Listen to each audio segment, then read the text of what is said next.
The thing about the leg press is, the question is always, is it as good as the squat? Well, the quadricep, of course, has no idea what exercise you're actually doing. All it knows is how hard it's having to work. The leg press allows us to make a lot of variations and adjustments that we cannot do on the squat. The most important, I think, is the angle of the backrest. If it's too far up and you're sitting too far up, you're going to have those knees coming right into your chest, and that's going to limit your range of motion, and it's also going to cause your tailbone to tuck under. So I always tell people, put that backrest as far back as you can go without having that weight throw you out of the seat. So in other words, you're getting as close to a squat position as you can, which is having your torso upright. Do you do that for any specific reason, have your knees come out like that?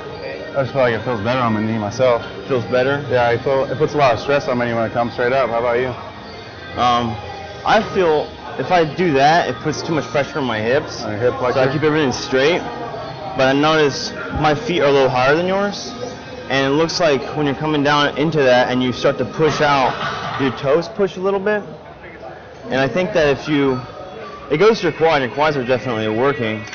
But it might be interesting to try just raising them up and then driving through with the heel. I mean, have you done that? Okay, what he's saying there, I agree with. It's very interesting. What he's saying is that he's feeling pressure in the knee because he's letting his knees go out. He's saying, why don't you try putting your feet more parallel to each other, but the feet higher on the platform so that you're pushing with the heels. That's the way I would recommend doing that. Now, the other option is, of course, where you put your feet. So let's see what he finishes saying here. Yeah, I wiggle my toes to make sure all the weight is on my heels. I try at least. Okay. I wasn't paying attention that much on that one, but. Okay. Now look how high he's got his feet on that platform. There's good and bad to that, by the way.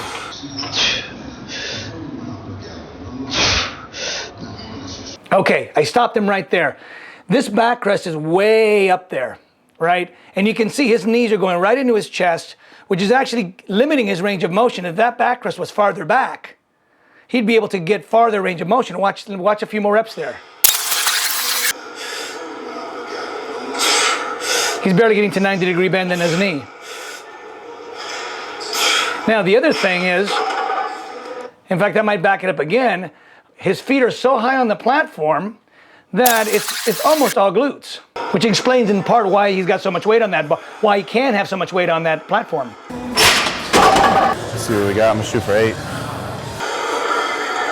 Okay, let's see what happens here. So, similar thing. What are you gonna do to failure here? Just regular full failure? Or? Yeah, I'm gonna go with failure on this one. Are you gonna need my help with the spot? I'll say spot. Okay, cool. I should be able to keep it though. I don't usually fail hard like that, where I'm gonna need it that much.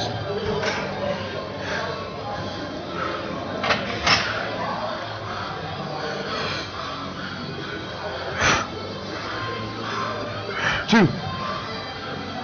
3. 4. 5. 6. Come on. This is a good spot to analyze. The angle of his shin, his lower leg, you can see is not parallel to this, which is the direction of the resistance, right? That indicates there's some quadricep involvement. If this shin was completely parallel to the direction of the movement, his shin would be neutral and his quad would therefore be neutral. So he is getting a fair amount of quadricep, but you can see how much glute he's getting because this bone is crossing completely perpendicular to resistance. So I would say this is probably about 60 to 70% glute, 30 to 40% quad. Push. 8. Come on. Push. 9. Push. 10. Come on. Push. 11's good. Whatever's safe, whatever's safe. You gonna stop there? Yeah, that's good. Look at all that weight, my goodness.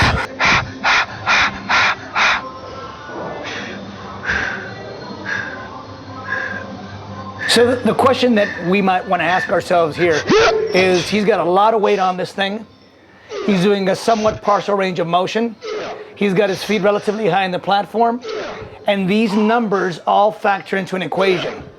So theoretically, we could say if the backrest was farther, if his feet were lower on the platform, he could get as much quad stimulation, as much quad load as he's getting right there with less weight. And the quads wouldn't know the difference. So the answer is, or the question would be, what are the consequences to this?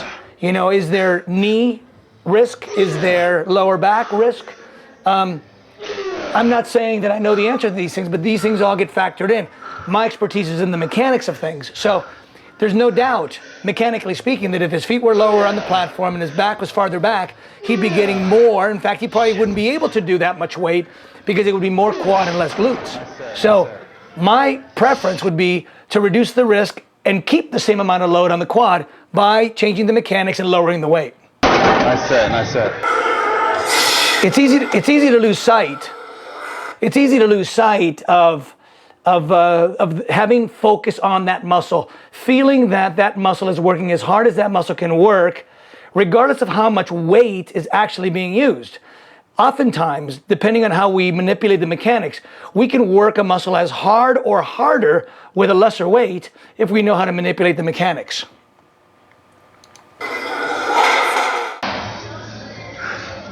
Fucking blood pressure. It's only. I'd like to take it to a more full failure, but like, my fucking head feels like it's about to pop. You can see that, right? Yeah. Again, he could take it to further failure without as much weight and less concern on the blood pressure.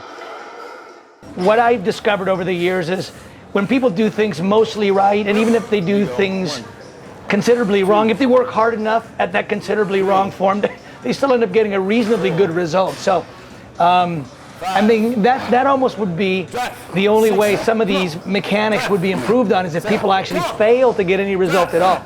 And what we know is that even if you're doing it partially wrong, even if you're getting 70% of the benefit you could be getting, oftentimes 70% is good enough to produce a pretty impressive physique. And so therefore there's no real reason, most people think there's no real reason to make those changes, but I try to encourage people to think about the mechanics and think about the leverage to try to spend less energy and get the same amount of stimulation to that muscle. That's a good set. That's a good spot. More weight. Oh God. I should do it. Part of this might be show here, I think. Last February, your first time here at Gold's, you ended up training with Eli the Kook Blahut, who's a great bodybuilder, but a little odd. 23-year-old phenom, was disappointed. He went to the USA and got 14th, but he'll be back. 23 years old. But that must have been quite an experience. Was he talking to you during the workout, expounding some of his philosophical theories?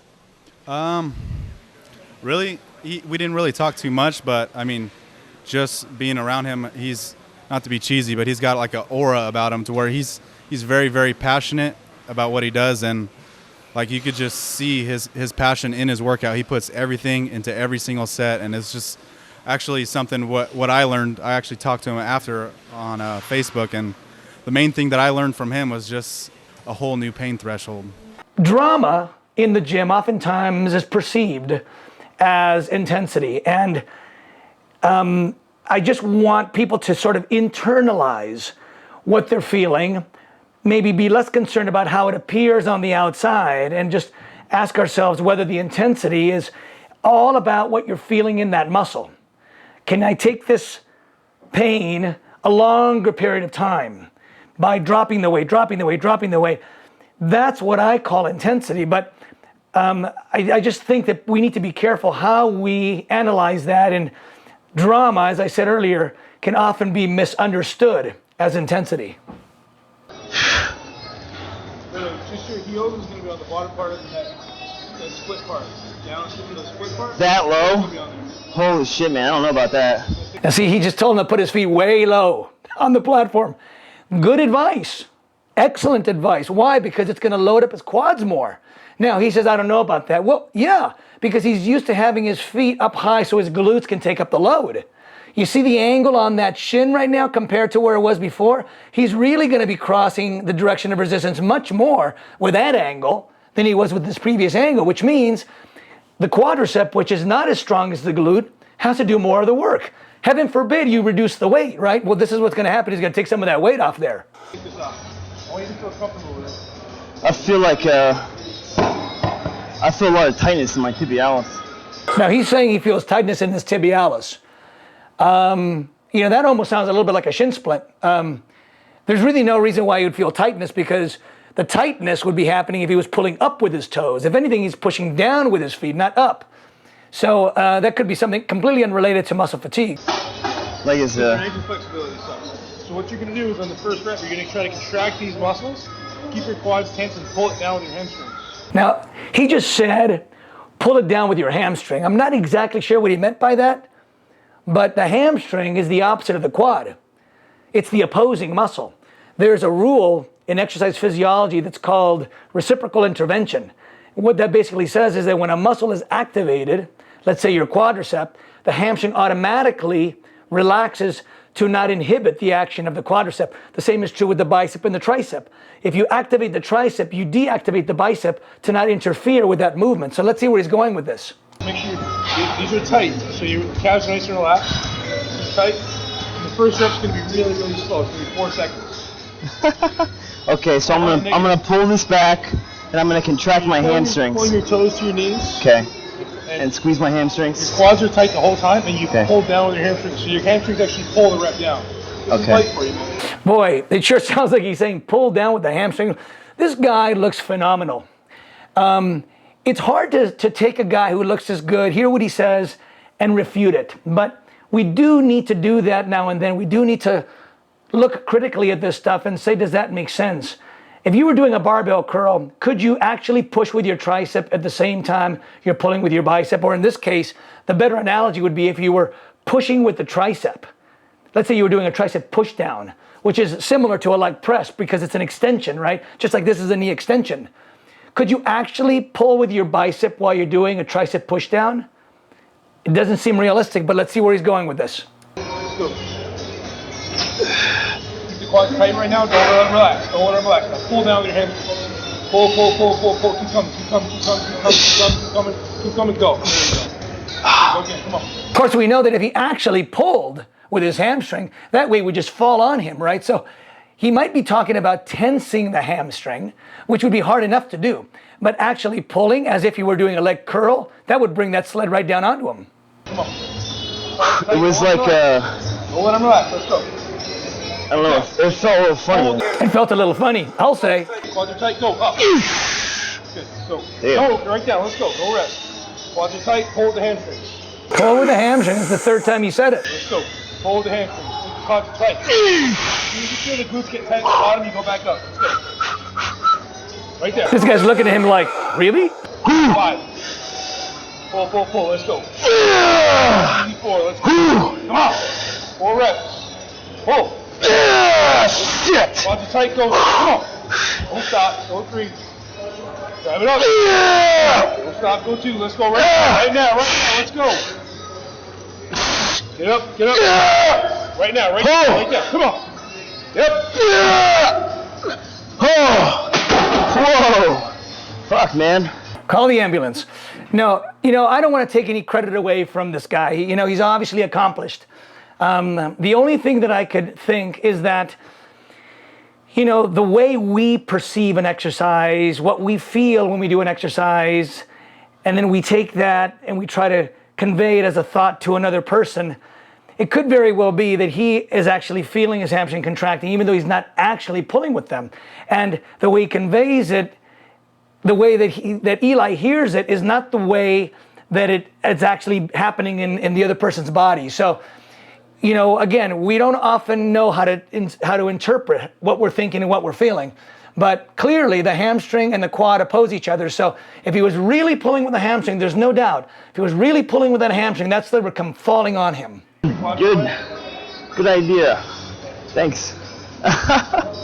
Holy shit. That's a new Change his form a feeling. little bit, drop his feet a little bit. Dropping the feet was key. Oh. That's a new feeling.